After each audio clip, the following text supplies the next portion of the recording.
E salve Tricolor Paulista, Rick aqui, pra falar um pouco desse São Paulo 1 Inter 1, né? Jogo que foi fora de casa, lá no Beira-Rio. Cara, hoje foi difícil, tá? Hoje eu me estressei legal, assim. Hoje foi bastante estressante, apesar do 1-1. É, o jogo em que o São Paulo... Tudo começa, vamos começar da escalação, né? Que vai ser difícil esse vídeo aqui, mas vamos começar da escalação. Simplesmente sai a escalação e você... Eu duvido um torcedor de São Paulo que tinha tido 100% de certeza de como que o São Paulo ia jogar. Quem ia estar aberto de um lado, quem ia estar aberto do outro, se ia estar jogando com o Arthur centralizado. Eu duvido. Acho que ninguém sabia como o São Paulo ia jogar, tirando o Roger Machado. Entra em campo e meu grande receio era justamente que o Marcos Antônio ficasse aberto pela esquerda, né? Isso ia ser muito receio, porque o Zubeldia já tentou fazer isso com o Marcos Antônio, e o Marcos Antônio não jogava nada com o Zubeldia. E aí, com o Crespo colocou ele no lugar certo, o Marcos Antônio cresceu de produção e virou, porra, o Vitinha do Morumbi. Então, me causava bastante estranheza. A hora que eu olhei a escalação, eu falei, mas se o Arthur joga pela direita, quem que vai estar lá pela esquerda? O único que pode estar lá pela esquerda, ele não vai colocar o Luciano lá pela esquerda. Eu acho que quem vai estar lá pela esquerda vai ser o Marcos Antônio, não vai? Enfim, e foi exatamente o que ele fez, né?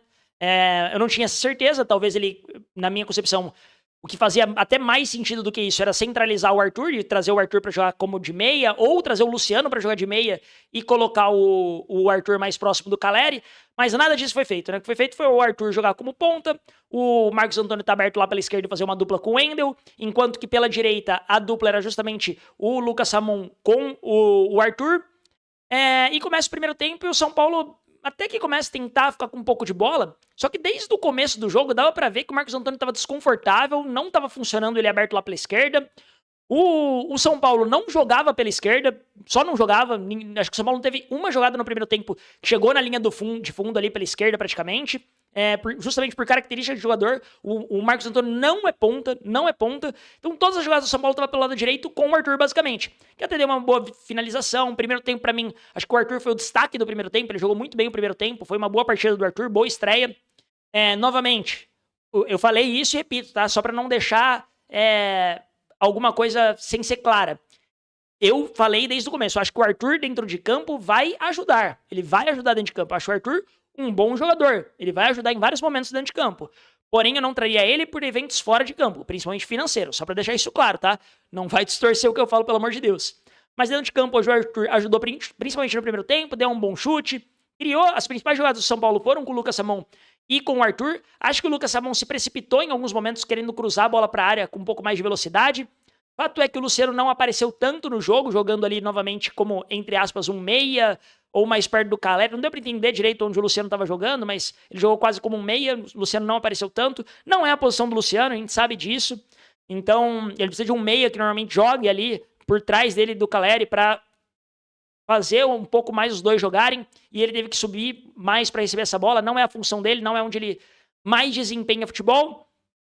Então, Luciano, enfim, não jogou tão bem. Primeiro tempo ainda, o que me irritou pra cacete foi que a gente toma um gol muito parecido com o gol que a gente tomou do Palmeiras, na questão da marcação-pressão. O Roger com certeza vai falar sobre gatilho-pressão de novo, sobre gatilho de pressão, porque simplesmente, né? Só falar uma coisa da escalação também. Que porra que é Pablo Maia e o Tolói em campo? Por que o Tolói é titular de São Paulo e o Arboleda é banco? Qual que é a justificativa plausível pra isso? Não tem, tá? Não tem justificativa plausível. O Pablo Maia eu até entendo mais, tá tentando recuperar o jogador, o Pablo Maia já mostrou muito, mas por que o Tolói tá como titular do São Paulo hoje com o Arboleda no banco? Qual que é a justificativa pra essa merda, Roger? Que porra que você tá arrumando, cara? Mas vamos lá, voltando, né? O São Paulo tenta marcar uma pressão ali numa bola que o Caleri tenta puxar a pressão, normalmente é o atacante que vê o gatilho de pressão e fala pra todo mundo pressionar. Nisso que fala pra todo mundo pressionar, claramente tá mal treinado essa porra, mano. Tá mal treinado. O Roger já falou de gatilho de pressão, mas não tá funcionando, porque ele não treinou bem o time. Porra, é um bagulho que em um treinamento você consegue ensinar a galera, e se não funcionar, você vê nesse treinamento que não funcionou e abdica da ideia, esquece essa porra. Fato é que o São Paulo tá tentando trabalhar com esses gatilhos de pressão, que novamente, explicando de maneira leiga aqui, gatilho de pressão é um gatilho de fato, é aquele estalo que você fala, a gente precisa marcar pressão agora. E aí, basicamente, normalmente é quando uma bola fica mais mascada, um passe vai pra trás e vai meio ruim pro zagueiro, o zagueiro domina mal, ou às vezes a bola volta no goleiro. Os gatilhos de pressão eles são combinados. Fato é que hoje o que aconteceu foi que o zagueiro ele dominou a bola meio mal, o Caleri tentou chegar ali com o zagueiro para roubar a bola, não consegue roubar a bola. Nisso que o Caleri não consegue roubar a bola, em pressão, você tem que deixar claro para os jogadores que se você tomou uma babada ali, filho, alguém girou em cima de você, você pegou e tomou tomou um bote ali, tomou alguma coisa, você tem que matar a jogada. Então o Caleri pra mim já tinha que ter matado a jogada ali. Depois eu não lembro exatamente quem que domina a bola, mas o zagueiro consegue sair jogando, alguém domina a bola e a pressão tá longe pra caralho de novo, cara. De novo a pressão longe. Se um tá pressão, tem que estar todo mundo pressão, senão vai ficar buraco na marcação.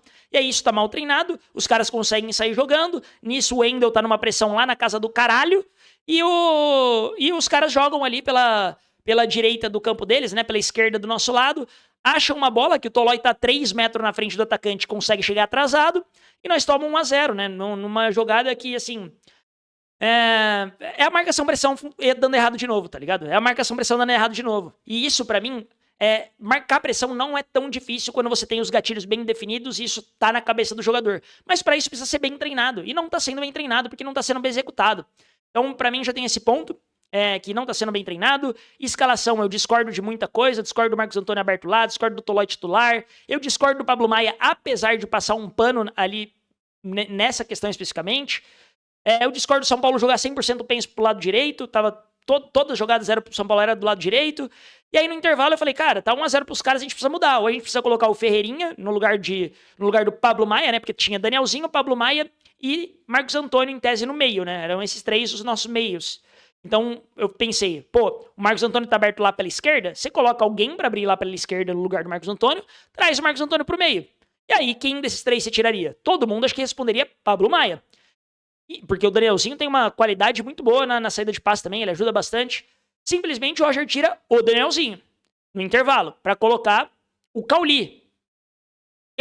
A entrada do Cauli eu nem critico. Eu acho se ele tirasse o Pablo Maia e colocasse o Cauli, para mim já mudaria, porque você coloca o Cauli para jogar um pouco mais ali pela esquerda, não tem problema. E você volta o Marcos Antônio pro meio. O principal era trazer o Marcos Antônio, que é o principal jogador do São Paulo, para jogar no meio. Isso precisava ser feito. Fato. Então você precisava colocar alguém lá pela esquerda. Poderia ser o Ferreirinha, ele optou pelo Cauli. Cauli entra bem pra caralho, tá? Cauli, baita partida, melhor partida dele com a camisa do São Paulo até hoje pra mim. Mesmo quando ele fez gol, ele não foi tão bem igual ele foi bem hoje. Pra mim, o Cauli hoje foi muito bem, procurou jogo, buscou, tocou bola. O Caleri até, ele rola uma bola boa pro Caleri, a bola pipocou ali no pé do Caleri um pouco, mas o Cauli hoje pra mim fez uma baita partida, tá? Entrou muito bem. Só que, por que ele não entrou no lugar do Pablo Maia? Essa é a minha grande questão. Depois, por mais que o São Paulo tivesse ainda bem no jogo, ainda tava faltando a linha de fundo, né? Porque o Cauli tende, ele é meia também, né? Então ele tende a trazer as jogadas mais por dentro. Então faltava essa profundidade do lado esquerdo. E aí, acertadamente, o Roger Machado chamou o Ferreirinha. Você pensa, ok, agora sim, como o time tá perdendo, já tá em 25 minutos do segundo tempo, ele vai tirar o Pablo Maia, vai se expor um pouco mais, o que é normal, centraliza de vez o Marcos Antônio, o Ferreirinha joga aberto, o Cauli, ele centraliza junto com o Marcos Antônio, mas jogando mais pela esquerda, e é isso. E a gente joga o jogo, beleza. Foi isso que eu pensei que ele ia fazer. Não, ele tira o Marcos Antônio. Eu vou até ficar 3 segundos aqui em silêncio para você entender que o Roger Machado tirou o Marcos Antônio para colocar o Ferreirinha.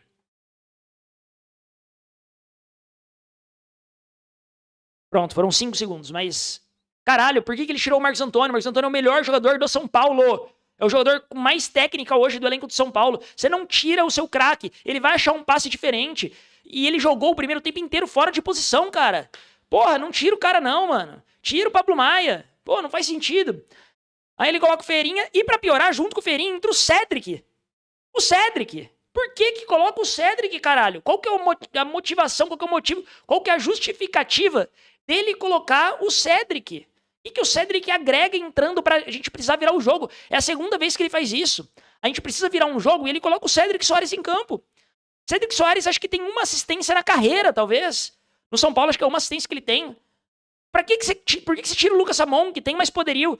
Ah, o Lucas Samon não tava bem. Eu até discordo, tá? Eu acho que o Lucas Samon tava fazendo uma partida bem ok. Mas, o Lucas Samon não tá bem. Então coloca o Moreira, que tava no banco já. Coloca o Moreira. Dá a chance pro moleque jogar.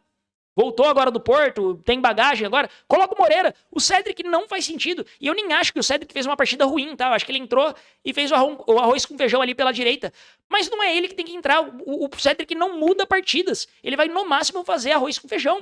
E você não precisa, perdendo de 1-0, colocar um jogador que faz arroz com feijão, porra. Não precisa, tá ligado?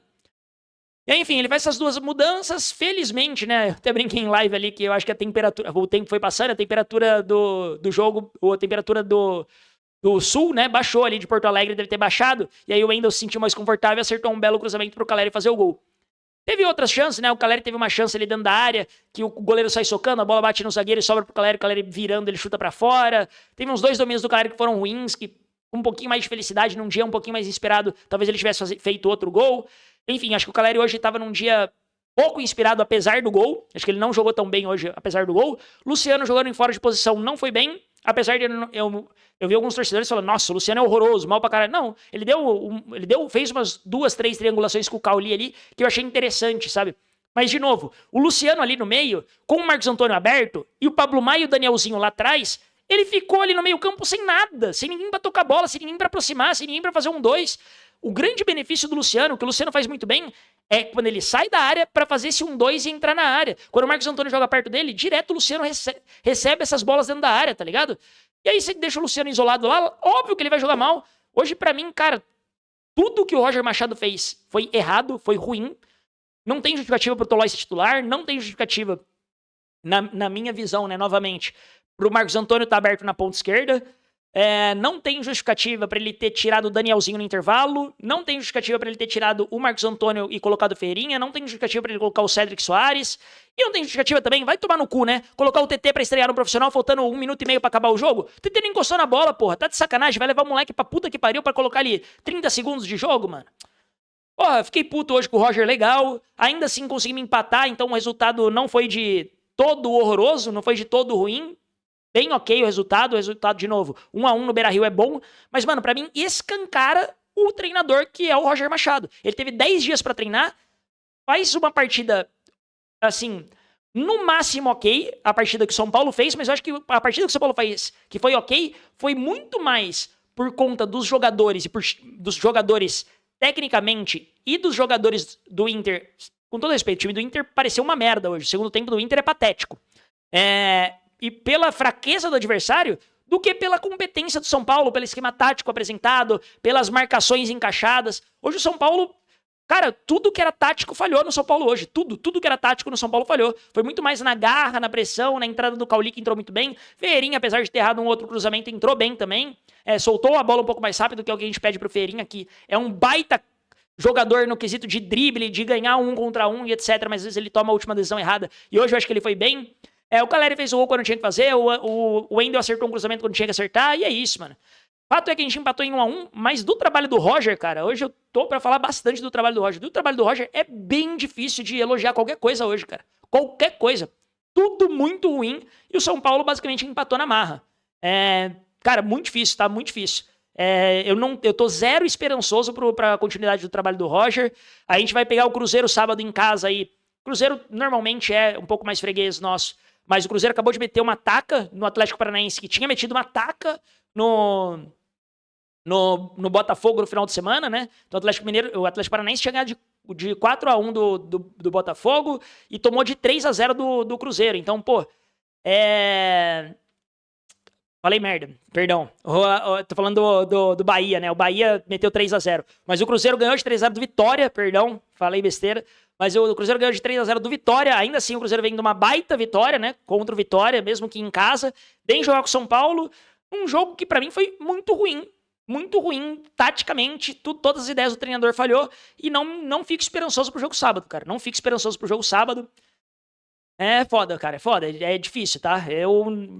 Eu queria... E vagabundo tá lá, elogiando o Roger. Falando, não, o Roger... Pô, você quer jogar o Roger por causa de 3 partidas? Eu tô jogando ele por causa de 5 partidas. Primeiro de tudo, tá? Vagabundo tá lá na Cazé TV falando que o Roger é um bom treinador. Então leve ele pro seu time, porra.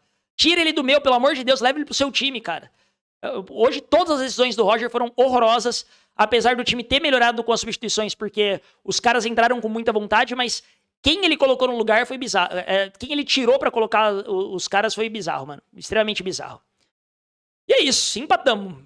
um pontinho importante, pontinho fora de casa é sempre bem-vindo, sempre muito bom. Estamos com 17 pontos no campeonato, mais um somado aí, agora faltam 28, né? E vamos em busca desses outros 28 pontos aí para chegar nos 45. E o Roger não me mostra a menor esperança, cara. Hoje para mim foi, assim, masterclass de como ser um treinador ruim. Tudo que ele fez foi errado. Mas é isso, se gostou do conteúdo, não esquece de se inscrever no canal, de dar aquela moral, de deixar o joinha. O YouTube entende que o conteúdo é relevante quando você deixa o joinha, dá essa moral, comenta aí no vídeo, dá moral pra nós. Mas é isso, tamo junto demais. Sabadão também live de novo. Obrigado pra todo mundo que colou na live hoje. Sabadão também live de novo pra começar São Paulo e Cruzeiro. Tamo junto, aquele abraço. E vamos São Paulo!